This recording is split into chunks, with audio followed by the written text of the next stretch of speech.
I don't know where to begin. It's just the thought of reading their names in the paper. Now at 6, family members of the 4 sisters involved in a fatal crash last week are speaking publicly for the first time. Good evening, I'm Heather Herron. Those 4 sisters were headed home from visiting with another sister when a semi collided with their van on State Road 101 and Campbell Road. Their family has spent the week grieving the loss of 2 of them, while the youngest fights for her life. News Channel 15's Gina Glaros joins us with tonight's top story. Gina? Heather, the family says without their faith, they never would have gotten through this, and they have a lot of thank yous to give after their lives changed forever.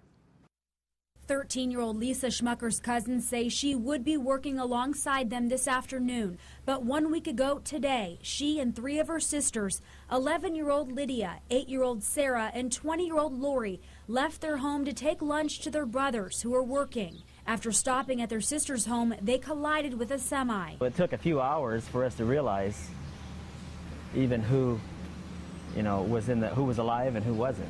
Lisa and Lydia died at the scene. She was so bubbly and so full of life. When you went to their house, it didn't matter if you came in the back drive or the front drive. She met you before you got out of the car. Lori, who was driving, is expected to recover. She said someone was killed in the wreck, right? She was released from the hospital in time for her sister's funeral. Sarah is still in critical condition at Riley Hospital for Children. There seems to be evidence of some strokes that she's had. They're calling them mini strokes. Solomon Graber's 13-year-old daughter thought of her cousins as her sisters.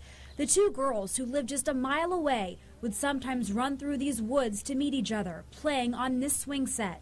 Roasted marshmallows on the fire, and we sang songs and just talked, and the children would play games in the yard. There was nothing really specific that we did besides just be together. We're going to miss them. There's going to be some empty chairs here. The family says their faith is what's lifting their spirits high. That's such an anchor of the soul, Otherwise, I don't know how we would do it. I don't know. And the community has kept them strong. The hurt in their eyes, they were hurting with us, It gives me a whole new sense of obligation that I have today to pass that on. The girl's little brother was apparently going to go home with them, but decided to stay with the guys last minute.